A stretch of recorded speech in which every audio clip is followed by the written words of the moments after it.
Hello everyone and welcome to LUTV News. I'm Juan Rodriguez. And I'm Kelsey Johnson. Thanks for joining us. The Student Government Association President Sabrina Lewis was impeached from her position. The SGA's executive board met in a closed session which led to Lewis's impeachment. We will have more details as the story develops. Students at Lamar University may notice fewer freshmen in their basic courses due to the changes in the core curriculum. LUTV reporter Hayden Gilbert has more on this story.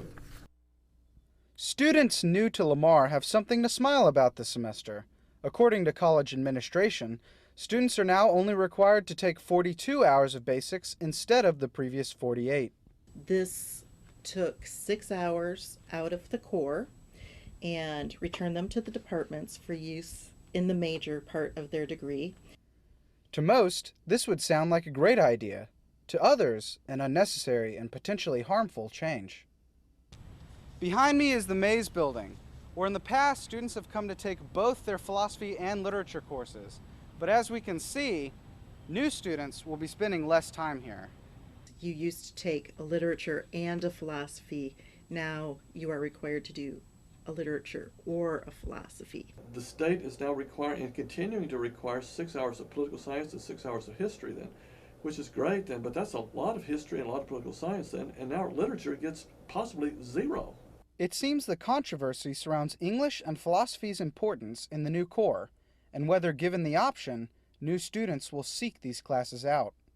The idea that a student could get out of a university without being required to read the works of Dickens or Shakespeare, to me, it's just not a feasible university education. But they are getting more of their individual degree, and I know that for many of them is very, very important. And I believe that given the strictures imposed by the state, we actually have come up with a very good solid core. Whether or not new students will continue to see the merits in a broader core remains to be seen. The new curriculum has been the topic of discussion for the board for over 2 years, but has finally seen the light of day. For LUTV News, I'm Hayden Gilbert.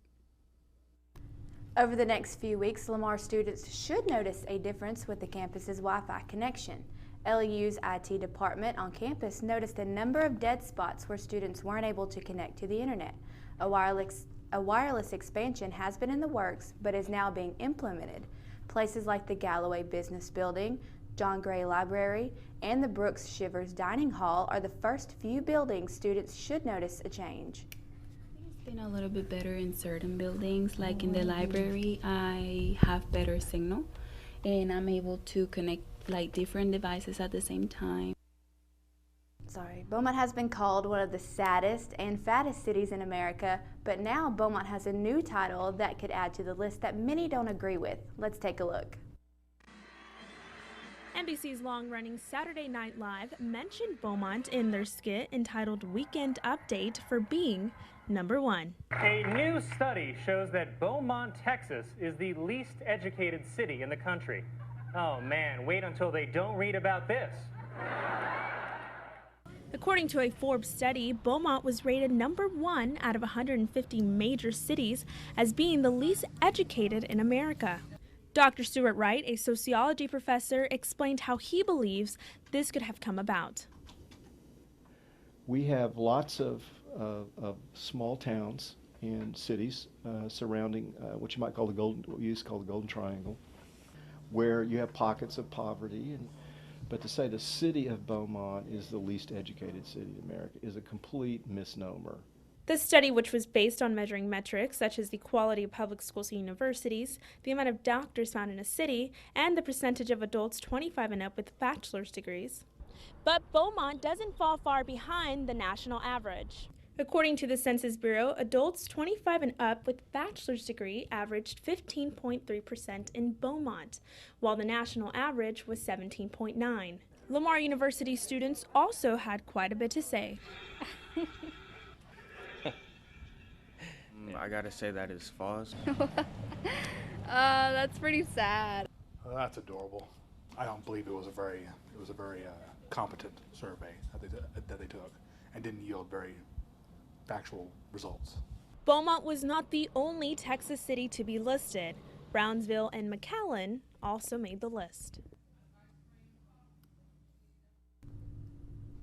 I've got my boots on. This weather is absolutely amazing. Yeah, it's starting to feel a little bit more like winter. Hopefully we can look forward to the cold front that would give us a chilling good, winter season this upcoming days. Yeah. Travis Myers has a little bit more on the weather. Travis Myers.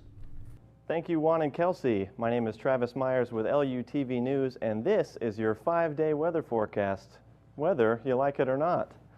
I don't know if I can promise a cold front, but this week things are going to be marvelous. Let's just look at tomorrow.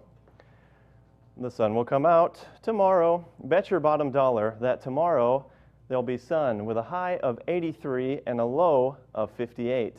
We can see that on Friday things are going to be just about the same with a high of 82 and a low of 61.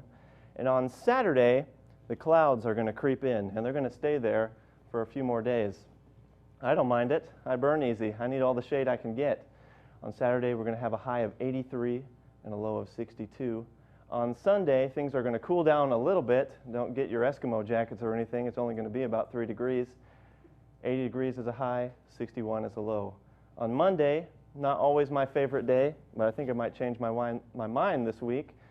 High of 79 and a low of 58. When's the last time it's been 58 degrees? I have no idea. You're probably not going to need your umbrellas this week. Very low chance of rain, but you might need them for all the acorns that are falling. I've been hit by a whole bunch of them, but that's another story. I'm Travis Myers with your weather. Juan and Kelsey, back to you. Thank you, Travis. Thank you for keeping us up with the weather. Also, thank you for joining us at LUTV News. You can follow us on Twitter and like us on Facebook for more campus news. See you next time. Oh,